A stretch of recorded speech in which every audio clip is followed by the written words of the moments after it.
no question about it, because this is what everyone perceives as the absolute truth.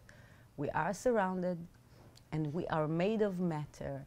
And this matter, scientists can say what it is. It is small atoms that build everything, that they compose and compile different shapes, and these shapes are us, and these shapes can be a table, and everything is made of these small atoms. People also say that this world is a vibration of, I don't know, something that vibrates in different levels, and these vibrations create this illusion. And I've never learned physics. I'm not so good on this side of science, but I can only say that in the absolute viewing of this reality, neither atoms nor vibrations do exist, because atoms are also part of the illusion, of the illusory perception of this reality. In the absolute reality, there are no atoms.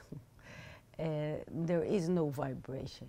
There can be no vibration in a place that is standing still.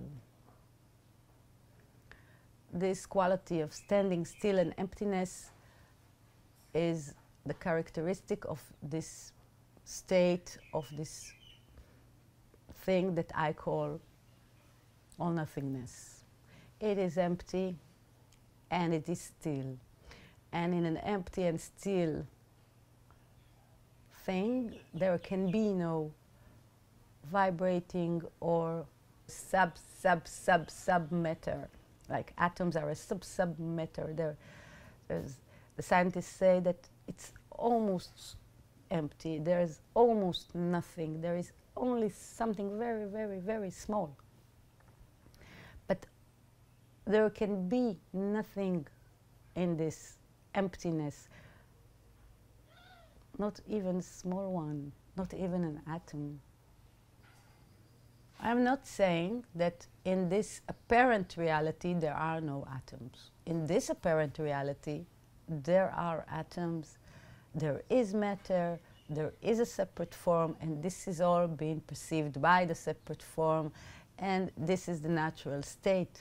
This is how we perceive the world. And when scientists explore the atom, they will discover amazing logic in the building of things, and they will see the beautiful way that this all-nothingness is operating, because the higher logic, the logic of this all-nothingness, is being expressed through the matter, through the illusion of the matter.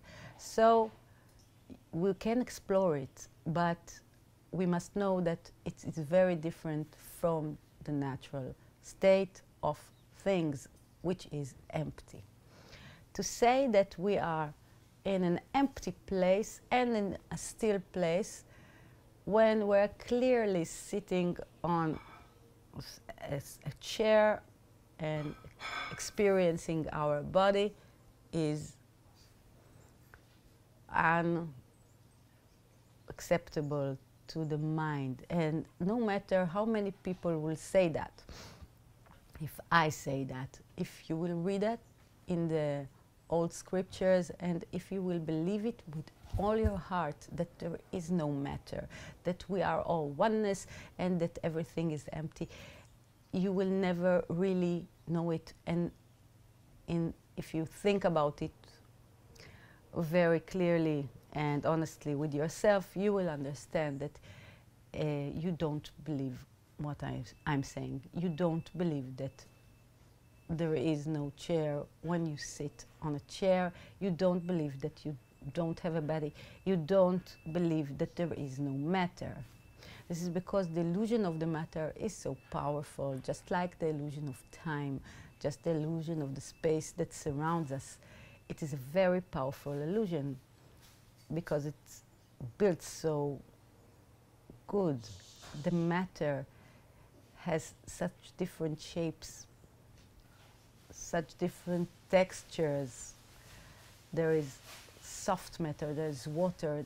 What an amazing shape for the matter to be, the water. The water is so amazing. They have such beautiful qualities. But I suggest that we can see this matter that we perceive as just pure matter, not living matter, as a metaphor, because all matter that surrounds us is a metaphor for the qualities that exist in their nothingness. For example, if we speak about water, and so we can touch them and feel that they are wet, and they can flow, and they have different qualities that they can adapt to different things, and they can be cold or warm. And water are so interesting.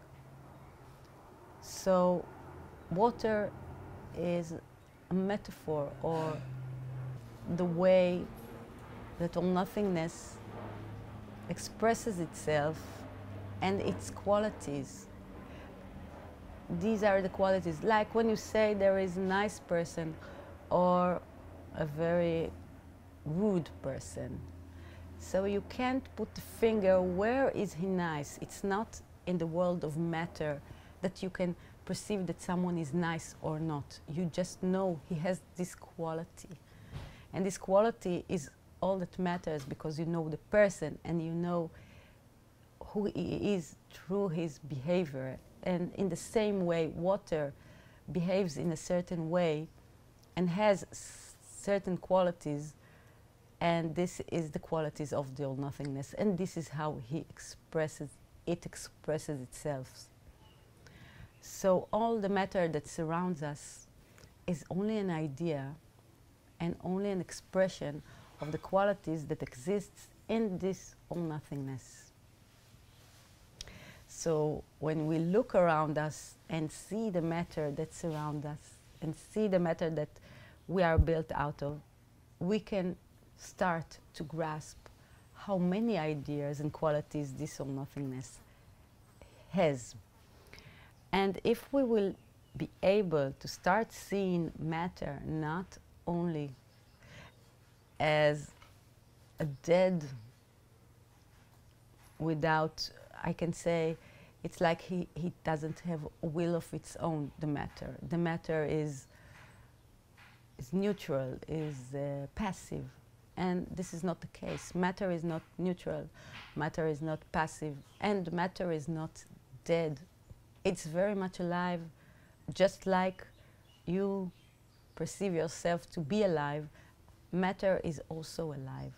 We are surrounded by a living matter, by the qualities of this all-nothingness that are expressed in a certain density of shape.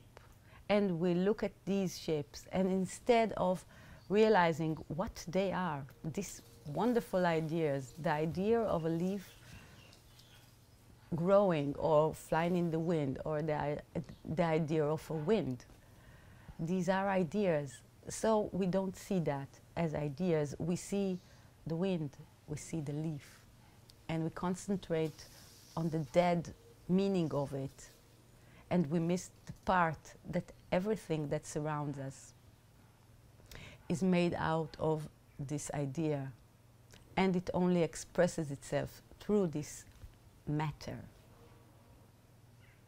When I say there is no chair, you are not sitting on a chair.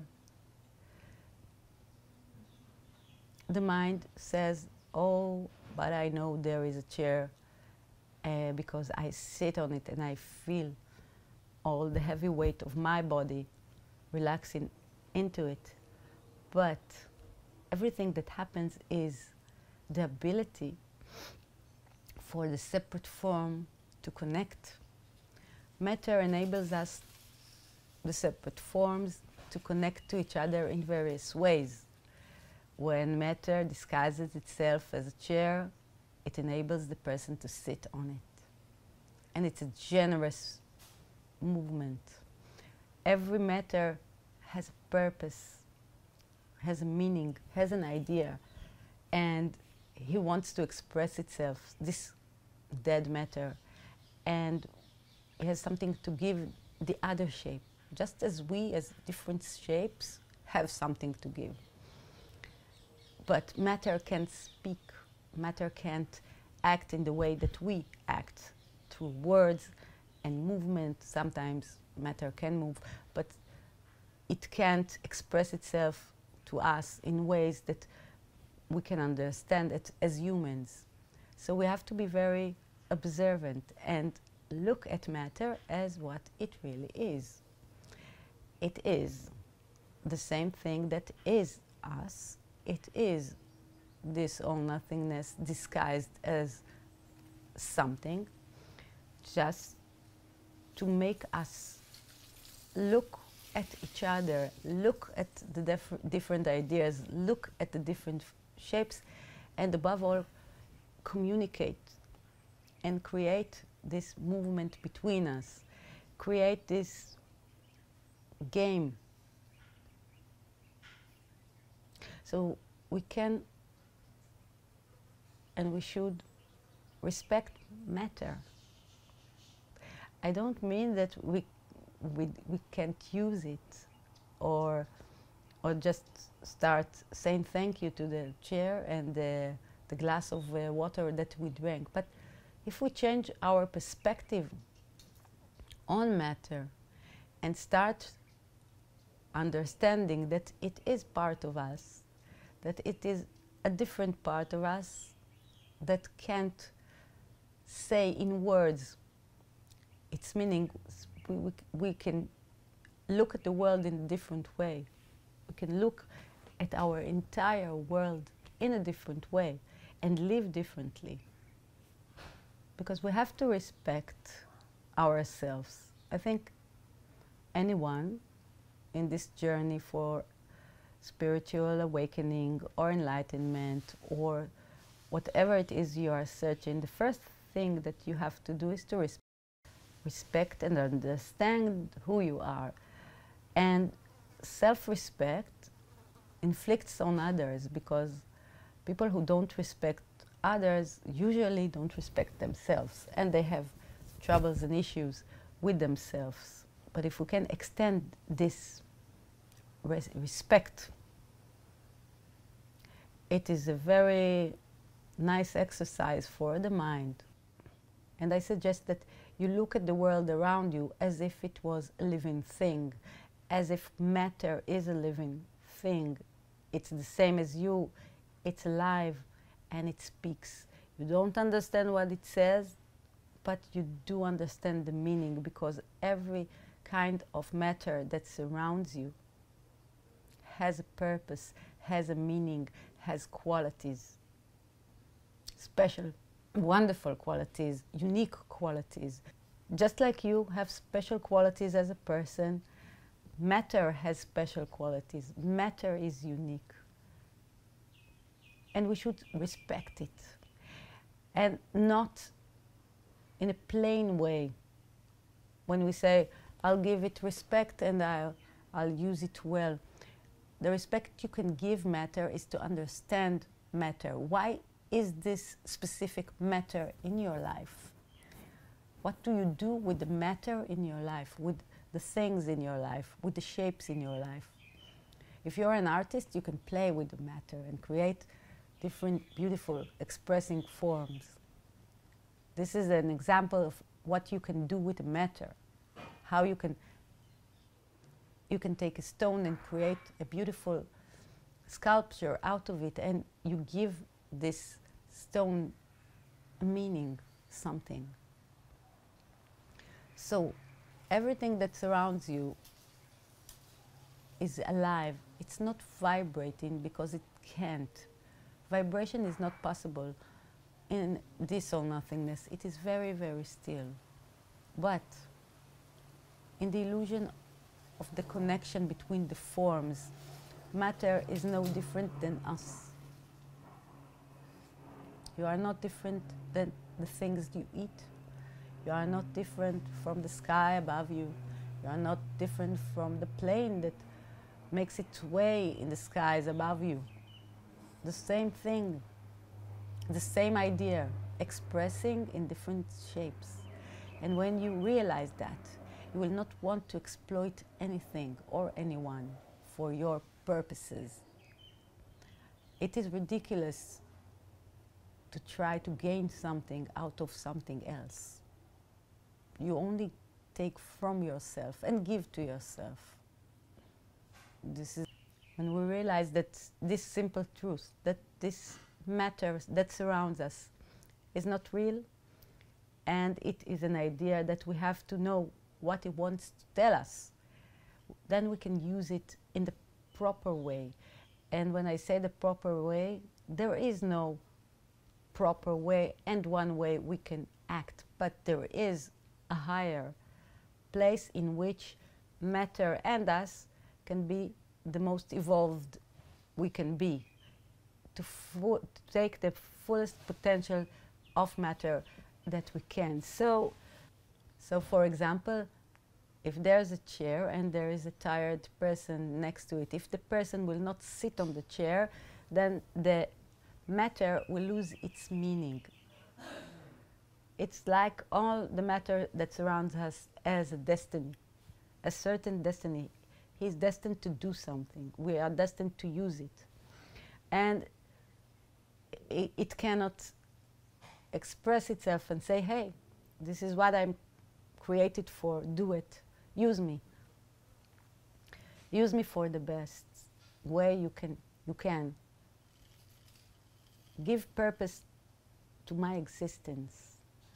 The only one who can give purpose to the matter is us, through using it. The misuse of matter we can see in our environment and our ecosystem. When you see people take advantage of nature for money, this is so sad. Instead of developing it, instead of acknowledging it, instead of respecting it, so, and if it's water, not taking it and selling it. In Israel, there's a place that is called the Dead Sea. And it's a wonderful place, a very unique place. And the water there are very different from any place in the world. They are full of salt. And it's being drained for the uses of factories and the government.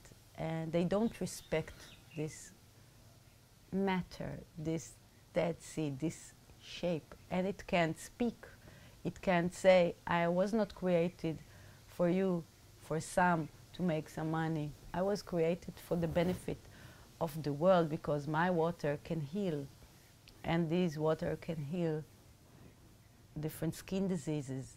And this is why it was created in the very beautiful way it was created. This is the shape. And this is a misuse of matter. And it's only one example of how people misuse matter, because it can't speak, because it can't defend itself, because they think it's not alive. And it is very much alive, just as we are. And it has the very same right to exist and to express itself in the fullest way we can. And the only thing that we can do as individuals is respect matter and use it for the better, for ourselves and for the world. See what is the idea behind the matter that surrounds you, respect it and use it in a proper way, knowing that it is not real, that it is empty, and that the only meaning it has is what you give it by using it. When we speak about the materialistic world, we say, okay, this is the materialistic world. It's not so important as the spiritual world. This is the higher Rome. But this materialistic world is the same as this spiritual world. It only disguises itself as matter. So we can understand that being spiritual doesn't mean that you don't acknowledge and understand what the matter that surrounds you is. It's not matter. It's not just materialistic things. Every materialistic thing that surrounds you is spiritual, is made of this same substance as the highest ideas ever. It's amazing because it looks so different, but in its essence, it's the same. Nothing good, nothing bad, nothing ventured, nothing gained, nothing stillborn or lost, nothing further than proof, nothing wilder than you.